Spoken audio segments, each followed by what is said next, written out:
தேர்தலை சந்திச்சிருக்கீங்க. இப்ப நடந்து முடிஞ்ச மக்களவை தேர்தலை பத்தி உங்களுடைய கருத்து என்ன? சரியா இருந்ததுங்களா? அதாவது தேர்தல் கோட் ஆஃப் கான்டக்ட் விதிமுறைகளுக்கு உட்பட்டு தான் பதில் சொல்ல முடியும். நீங்களும் அது விதிமுறைக்கு உட்பட்டு தான் கேள்வி கேட்கணும். அனைத்து இந்திய அண்ணா திராவிட முன்னேற்ற கழகத்தை பொறுத்த வரைக்கும் இந்த அதிகமான இடங்களில் வெற்றி பெறும். தேர்தல் சுமமான தேர்தல் ஒப்புகை சீட்டு சரிபார்க்க உச்சநீதிமன்றம் அந்த மனு ஒட்டுமொத்தமா தள்ளுபடி பண்ணிட்டாங்க. அவங்க ஒரு முக்கியமான கருத்து அதில் குறிப்பிட்டிருக்கிறாங்க. தேர்தல் ஆணையம் அப்படிங்கிறது ஒரு தன்னாட்சி பெற்ற அதிகாரம் பெற்ற அமைப்பு.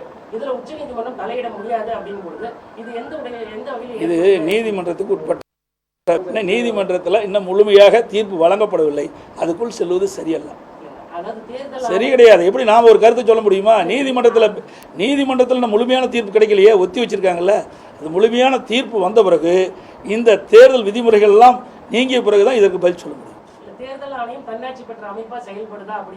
அதுதாங்க, இது எல்லாம் நீதிமன்றத்தில் வாதங்கள் எடுத்து வைக்கப்பட்டிருக்கு. இப்போ கோட் ஆஃப் கான்டக்ட் இருக்குது, அதுக்கு உட்பட்டு தான் நம்ம பேசணும். நீதிமன்றத்தில் ஒரு வழக்கு நடைபெற்று கொண்டிருக்கிற போது அதில் இடையில போய் சொல்லுவது அது குந்தம் விளைவிக்கும். அதனால் அது சரியாக இருக்காது. இந்த நீதிமன்ற தீர்ப்பு இறுதியாக வந்த பிறகு நீங்கள் கேட்குற கேள்விக்கு பதில் கொடுக்கும். கடந்த மக்களவை தேர்தலில் வழக்கம் போல வாக்குப்பதிவு இருந்ததுங்களா? எங்கேயும் ஏதாவது உங்களுக்கு மனசுக்கு ஒப்பாத மாதிரி நிகழ்வுகள் ஏதாவது உங்களுக்கு தெரியுதுங்களா? இது தமிழகத்தை பொறுத்த வரைக்கும், இந்த தேர்தலை பொறுத்த வரைக்கும் கோடை வெயில் வாட்டி வாச்சுது. உங்களுக்கு எல்லாம் தெரியும், கடுமையான வெயில். இது வரைக்கும் இந்த அளவுக்கு வெயிலே அடித்தது கிடையாது. இந்திய அளவில் பார்க்கும்போது 2 நாளைக்கு முந்தி 3வது இடம் சேலம் இருக்குது. வெப்பம் அந்த அளவுக்கு அதிகரிச்சிருக்குது. அவை இன்றைக்கு வெப்பம் அதிகரித்தனால மக்கள் இயல்பாக வாக்களிக்கக்கூடிய ஒரு சூழ்நிலை ஏற்பட்டது. இருந்தாலும் தங்களுடைய ஜனநாயக கடமையை நம்முடைய தமிழ்நாடு மக்கள் ஆற்றியிருக்கிறார்கள். தேர்தல் ஆணையத்திலே இன்னொரு சர்ச்சை எழுந்திருக்கு. பிரதமர் மோடி சர்ச்சைக்குரிய வகையில பேசுறதுக்கு அவருக்கு கடிதம் அனுப்பாம அந்த கட்சிக்கு அனுப்பியிருக்காங்க. இது எந்த வகையில நியாயம்? எல்லாம் தான் சொன்னேன், தேர்தல் இருக்கிறது, இது வரையறைக்குள்ளதான் பேச முடியும். புரியுதுங்களா?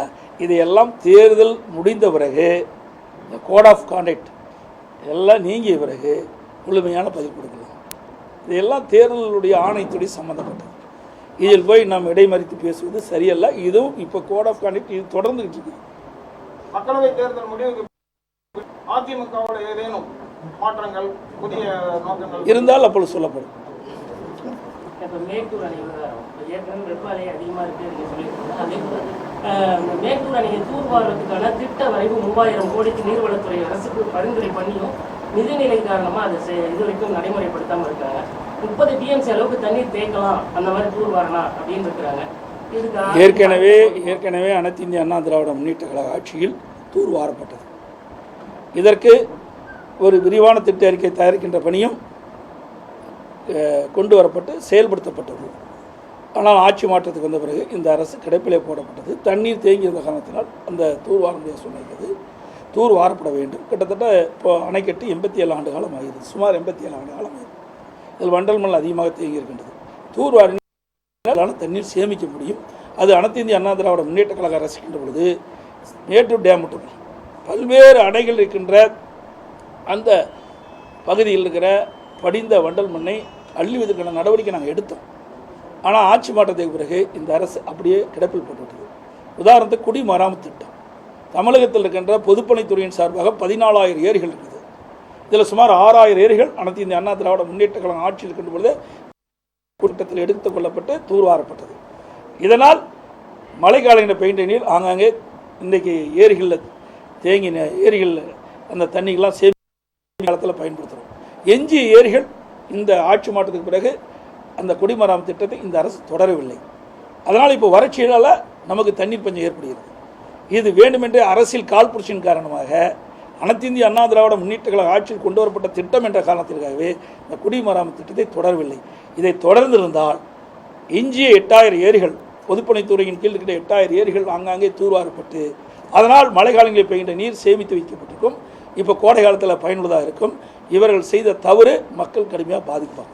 மக்களவை தேர்தல் முடிவு வந்த பிறகு அதிமுக ஏதேனும் தேசிய கட்சிகள் உதவி செய்யுங்களா? நாங்கள் தேர்தல் முடியட்டும். தேர்தல் முடிஞ்ச பிறகு நீங்கள் கேட்கின்ற கேள்விக்கு பதில் சொல்லலாம். நீங்கள் ஏசியமாக கற்பனையாக கேட்கின்ற கேள்விக்கெல்லாம் எப்படி பதில் சொல்ல முடியும்?